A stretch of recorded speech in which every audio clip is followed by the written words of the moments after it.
Hi, this is Mamurjan Rahimov. We will be talking about advertising and public relations, chapter 17. Previously, we talked about integrated marketing communications, so this is a logical continuation of that. We briefly talked about advertising and public relations in the previous chapter, but since the importance of advertising and public relations nowadays, we're gonna discuss it in more detail in this chapter. Learning objectives are as follows. First, describe advertising and its different types. Second, summarize the 8 major steps in developing an advertising campaign. Third, identify who's responsible for developing advertising campaigns. 4. Define public relations. 5. Describe the different tools of public relations. And 6. Analyze how public relations is used and evaluated. All right. So both large organizations and small companies use conventional and online promotional efforts like advertising to first change their corporate image, build brand equity, launch new products, and promote current brands. As you may know, Doritos is a chips brand owned by Pepsi, and both Pepsi and Doritos they spent a lot of money on advertising in order to promote the brand, and they continuously introduce new flavors. So advertising is used throughout the year, and also in the last several years, Doritos has been really active on Super Bowl advertising. So as you may know, Super Bowl is the final game of American football, and it is also a competition of the best advertising of the United States because last year the price of 1 32nd spot on Super Bowl was around 5 million US dollars just for 1 32nd spot.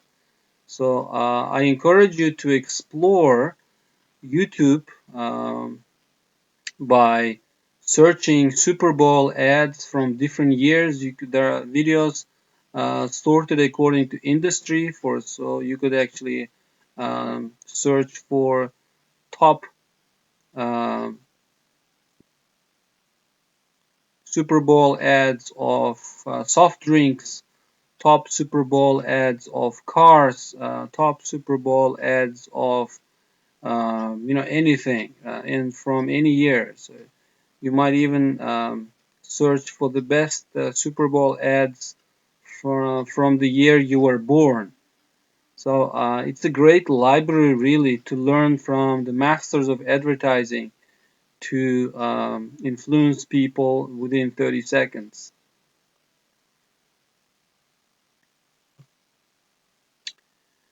Nature of advertising. So as we briefly defined in previous chapter, advertising is paid non-personal communication about an organization and its products transmitted to target audience through mass media. So it is used to promote goods, services, ideas, images, issues, people, and anything that advertisers want to publicize or foster. For example, social advertising promotes, saving water or not littering in public places. So advertising is everywhere in our lives. So as marketing students, as business students, I encourage you to be very attentive to advertising that you see around yourself.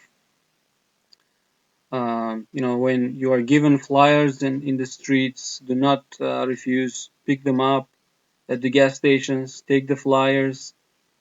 Take pictures of billboards. So pay attention to radio ads and online ads. Take screenshots. Try to analyze what they're trying to sell and how they are trying to sell. And this could be basis of great discussion. So many non-business organizations, including governments, churches, universities, and charitable organizations, use advertising. Parties, political parties, they use advertising to promote their candidates.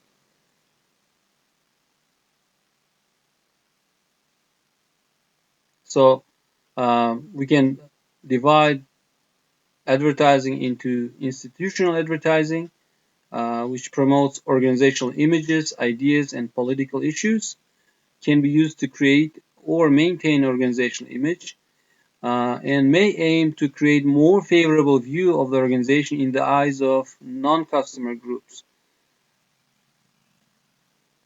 Advocacy advertising is the advertising that promotes a company's position on a public issue. May be used to promote socially approved behavior such as recycling or moderation in consuming alcoholic beverages. This advertising you see in this slide is by Energy Group company who is promoting um, making renewable energy, right? Shifting. So fossil fuels cause climate change. They have here a screenshot of an article. So in the background you see the wind power generator. So we are working to make energy cleaner, right? So an energy corporation is trying to do some advocacy advertising. So further on the types of advertising, there is product advertising that promotes uses, features, and benefits of products. And we can further divide this into two types of product advertising. Pioneer advertising tries to stimulate demand for a product category, then a specific brand by informing potential buyers about the product. And it's used most often for products before they hit the market, or even for known products it can be used.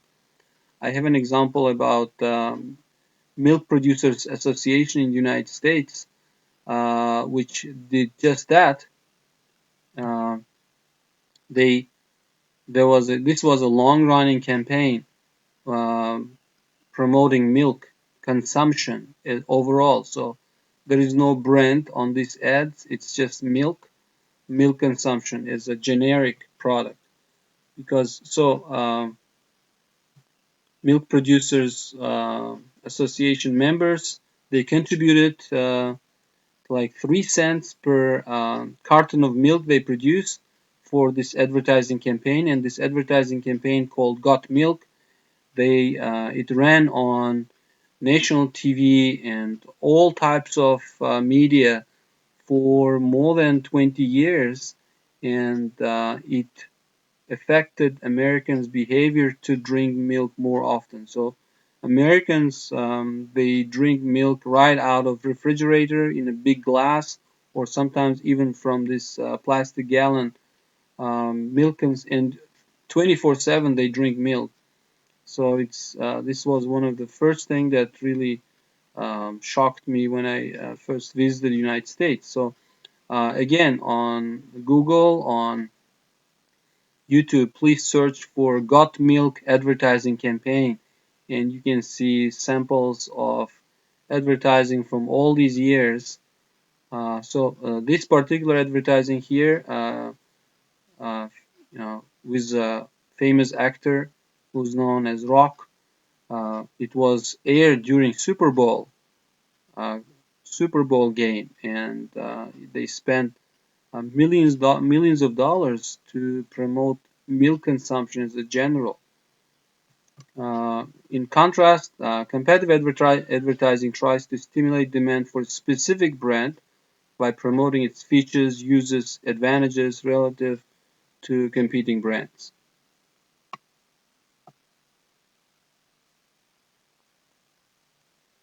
Further, we can divide competitive advertising into three more kinds. Comparative advertising compares a sponsored brand with one or more identified brands on the basis of one or more product characteristics. Reminder advertising used to remind consumers about an established brand's uses, characteristics, and benefits. And reinforcement advertising assures users they chose the right brand and tells them how to get the most satisfaction from it. This is a classic, of course, this is from many years ago, but it's a classic, comparative advertising where originally Pepsi, before Halloween, they issued this print ad and online ad showing Pepsi in wearing the Coca-Cola uh, cape, right? So, and they said, "We wish you a scary Halloween." Coca-Cola advertisers, marketers, they did not change anything, but they put a Coca-Cola logo there instead of Pepsi, and they wrote, everybody wants to be a hero." So that was a very, very smart counterattack on the part of Coca-Cola advertisers.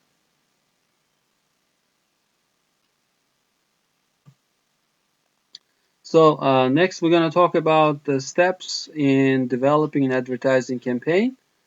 So an advertising campaign is the creation and execution of series of advertisements to communicate with a particular target audience. So they are connected. They are not standalone advertisements. They all follow the same message. They do the same idea. They try to communicate the same message. So same thing with Got Milk, or we talked about Priceless campaign in previous classes. So we'll go to step one. Uh, this is determining the target audience, right? So you have to get to know your target audience, their behavior. This is a group of people at whom advertisements are aimed. So the more an advertiser knows about the target audience, the more likely the firm is to develop an effective advertising campaign. So knowledge is power in advertising. And then you have to make sure you have clear advertising objectives. They guide the development and should be defined carefully. They should be stated clearly, precisely, and in measurable terms. Remember the SMART criteria. Specific, measurable, right? So benchmarks provide measurability. So objectives can be defined on the basis of sales, increasing the dollar sales or unit sales, increasing sales by a percentage, or increasing market share. Or communication, increase products or brand awareness, make consumers' attitudes more favorable, heighten consumers' knowledge of product features, or create awareness where none exists.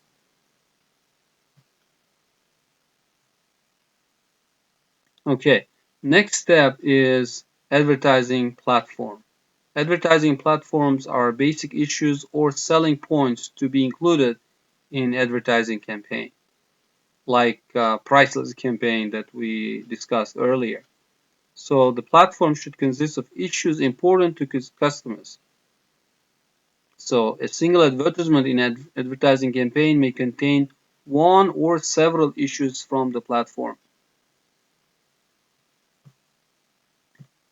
Next step is advertising appropriation. It is the advertising budget for a specific time period. So many factors affect a firm's decision about how much to appropriate, to spend for advertising. Some of these reasons are factors are given here. Geographic size of the market. The larger is the market, the more you have to spend on advertising. Distribution of buyers within the market. So if they are concentrated, you can reach them more easily.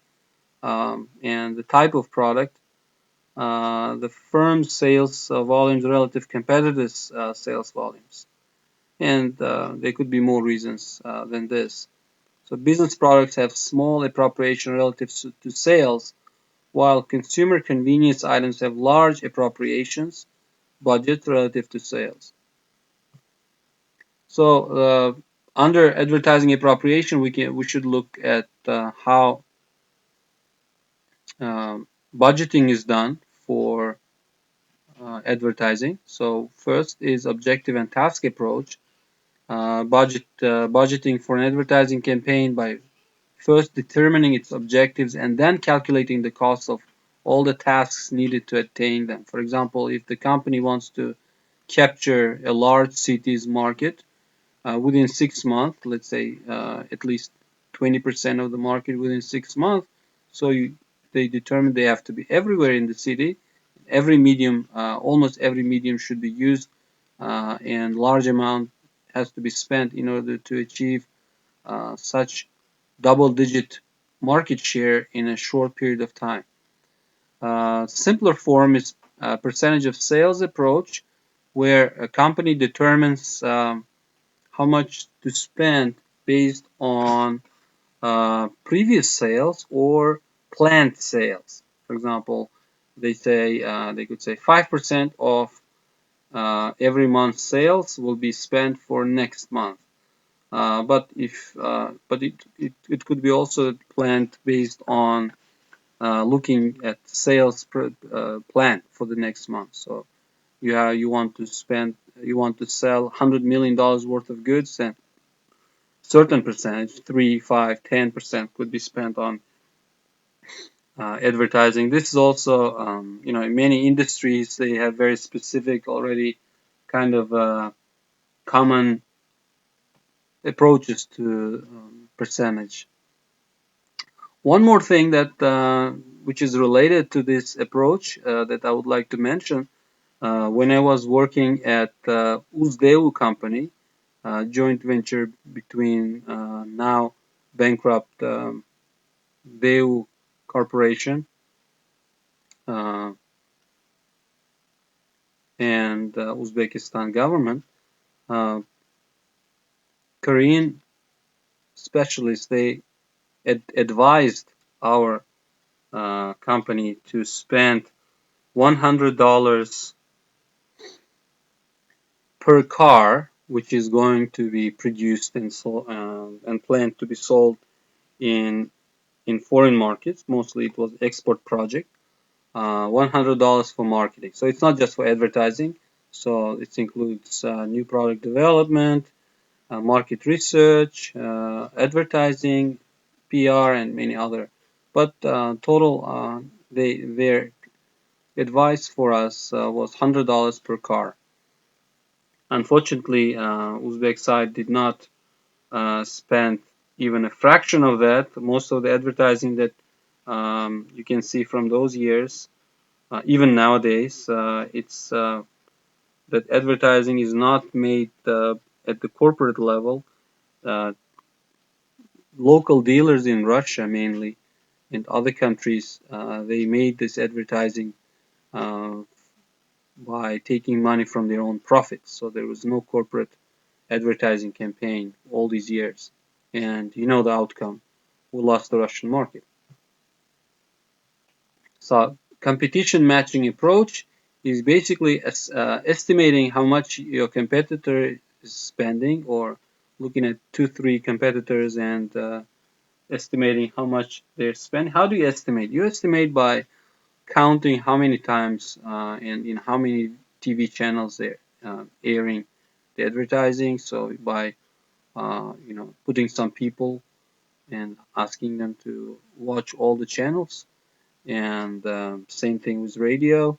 You could do with newspapers and websites. You scan all the mediums and find your competitors' advertising, and of course you can find out about the cost of advertising from the those channels, and you can quite accurately estimate how much they're spending per day, per week, per month, or even per season, and you could try to match or exceed that amount.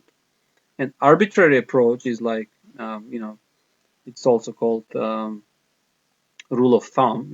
They just decide, okay, let's spend this much. So it's not based on any plan, but at least some companies use this approach, show that they're willingness to spend on advertising. So at the end, after spending on everything else, there's some small amount of money left, and they decide, okay, why not spend this on advertising? So it comes last. Better than nothing. Now, step 5, media plan, right? So media plan specifies the media vehicles to be used and the schedule for running advertisements. The primary goal of the media plan is to reach the largest number of people in advertising target that the budget will allow, right? Media planners must decide on which kinds of media to use: radio, TV, internet, social networks, you know, street billboards, and etc.